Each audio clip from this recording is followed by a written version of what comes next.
Bill पर क्या बोले लेकिन किरण रिजिजू, ये फटाफट से हम आपको बता देते हैं। अल्पसंख्यक मामलों के मंत्री हैं किरण रिजिजू, जिनका ये बयान इस पर सामने आया। खामियों को दूर करने के लिए इस बिल को लेकर आए हैं। बिल से संविधान का किसी तरह का कोई उल्लंघन नहीं होगा। यह बिल न्याय के लिए लाया गया है, अन्याय के लिए नहीं। बिल के प्रावधान से किसी के धर्म में किसी तरह की कोई दखल नहीं होगी। वक्फ बोर्ड पर कुछ लोगों ने कब्जा कर रखा है।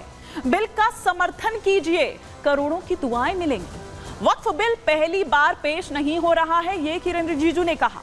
जिन्हें हक नहीं मिला है उन्हें हक देने की बात की जा रही है इस बिल में, उन्हें हक दिया जाएगा इसके जरिए। बिल से किसी का हक नहीं छीना जा रहा है, ये स्पष्ट करते हैं। वक्फ बोर्ड पर माफिया का कब्जा है, ये किरण रिजिजू ने आज जब वो इस पर बात कह रहे थे, संबोधन कर रहे थे, तब उन्होंने कहा। लेकिन किस तरह का जो संग्राम है, आज जैसे ही टेबल किया जाता है, किरण रिजिजू ही इसे अल्पसंख्यक मामले जो मंत्री हैं उन्होंने ही इस बिल को टेबल किया और फिर उस पर किस तरह की बहस हुई ये आपको बताते हैं। बिल में जो भी प्रावधान है, आर्टिकल 25 से लेकर के 30 तक किसी रिलीजियस बॉडी का जो फ्रीडम है उसमें कोई हस्तक्षेप नहीं किया जा रहा है, ना ही संविधान का किसी भी अनुच्छेद का इसमें उल्लंघन किया गया है। और इसमें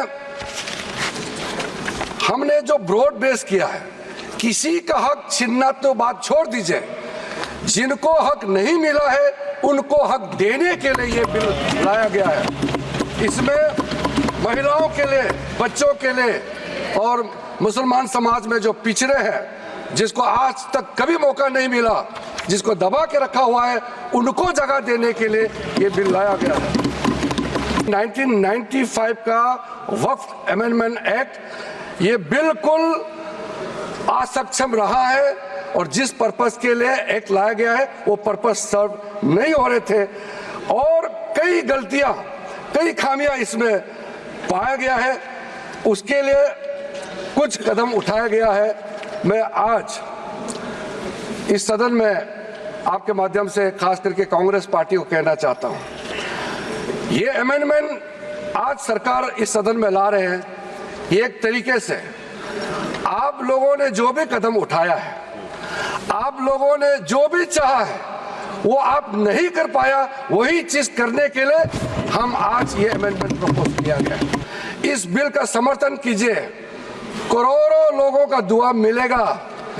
अगर आप विरोध करोगे, चंद लोगों ने पूरा वक्फ बोर्ड को कब्जा करके रखा हुआ है और आम मुसलमान लोगों को जो न्याय इंसाफ नहीं मिला उसको सही करने के लिए ये बिल लाया गया है। इतिहास में दर्ज होगा कि ये बिल को कौन कौन समर्थन किया है और किसने विरोध किया है। वक्फ बोर्ड के बारे में कई लोगों ने जिक्र किया है, लेकिन प्राइवेटली इसमें भी कई ऐसा नेता है जो मुझे आके कहा है कि देश में जितना स्टेट वक्फ बोर्ड है सब माफिया लोगों ने कब्जा कर लिया है।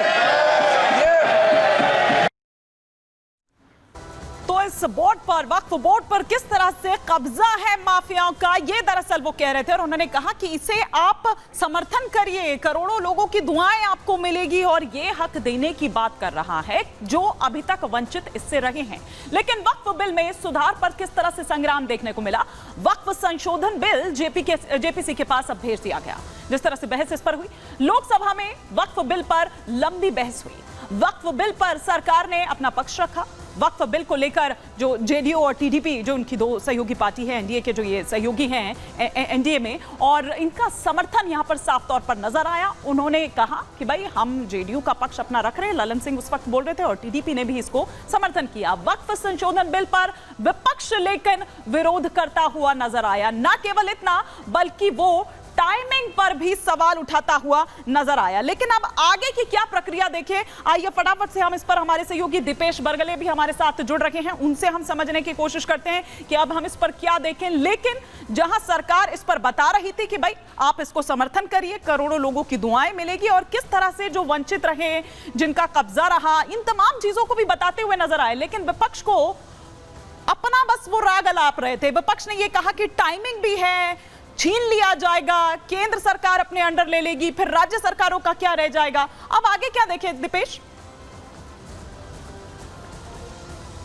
देखिए बिल्कुल हिमानी, साफ तौर पर यह समझना होगा कि बिल को पेश करने के साथ की जो हंगामा हुआ उसके बाद खुद केंद्रीय मंत्री किरण रिजिजू जी ने ही ये प्रस्ताव रखा कि इस पर जेपीसी का गठन कर दिया जाए और इस बिल को उस पर जांच करने के लिए सौंप दिया जाए, वहां पर विचार विमर्श किया जाए, संसदीय समिति जो है वो बनाई जाए और उस पर फिर विचार विमर्श होगा। यानी साफ तौर पर यह समझा जा सकता है कि गेंद जो है वो अब विपक्ष के पाले में डाल दी गई है कि आप ही इस पर जांच कर लीजिए, आप ही इस पर विचार विमर्श कर लीजिए और अगर जो प्रावधान हमने इस संशोधन बिल में रखेंगे उसमें कहीं कोई कमी है तो फिर बताइए, उस पर फिर विस्तार से बातचीत होगी। यानी साफ तौर पर अब जो जेपीसी का गठन होगा, जेपीसी का गठन चूंकि प्रक्रिया है और उस प्रक्रिया में यह देखने को मिलता है कि तमाम राजनीतिक दलों की भागीदारी जो है वो बराबर होती है, यानी उसमें कोई बड़ा कोई छोटा नहीं होता, तमाम राजनीतिक दलों का इन्वॉल्वमेंट उसमें नजर आता है। लेकिन अगर लोकसभा और राज्यसभा का जिक्र करें तो चूंकि लोकसभा की संख्या राज्यसभा से दोगुनी है, यही कारण है कि उसमें अगर 20 सदस्य लोकसभा के हैं तो 10 राज्यसभा के रहेंगे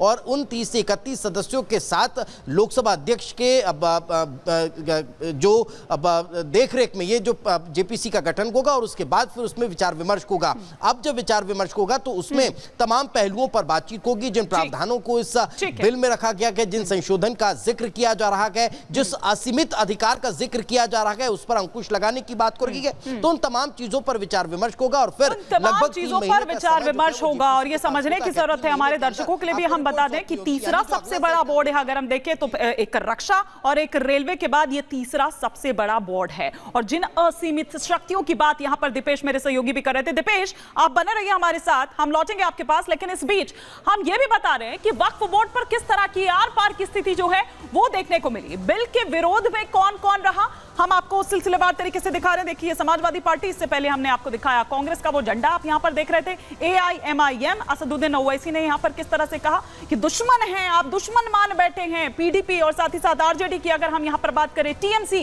ये वो रहे जो बिल के विरोध में हैं, एक सुर में इसके खिलाफ बोलते हुए, इसकी टाइमिंग पर सवाल उठाते हुए, सरकार की मंशा पर सवाल उठाते हुए नजर आए। तो बिल के विरोध में हम यहां बता रहे हैं। इसके अलावा वक्फ बिल पर संसद में और किस तरह से घमासान देखने को मिला, यह सिलसिलेवार तरीके से आपको बताते हैं। बीजेपी तुष्टीकरण के लिए बिल ला रही है, यह किसने कहा? अखिलेश यादव ने। बीजेपी हताश है, निराश है, अखिलेश यादव कहते नजर आए। साजिश के तहत यह बिल लाया गया है अखिलेश यादव, बल्कि बीच में तो आप ये देखिए कि अखिलेश यादव तो स्पीकर के अधिकारों को लेकर भी सवाल उठाने लगते हैं और उनके बीच और अमित शाह के बीच, गृह मंत्री के बीच तीखी बहस हो जाती है। खैर उस पर हम आएंगे, लेकिन मस्जिदों से छेड़छाड़ की कोशिश नहीं है ये, ललन सिंह ने कहा, जेडीयू सांसद। उधर सरकार को वक्फ बोर्ड पर कानून बनाने का हक है, ललन सिंह ने कहा। ऐसा ना हो बिल की वजह से मुसलमान सड़कों पर उतर जाए, ये कांग्रेस कह रही है।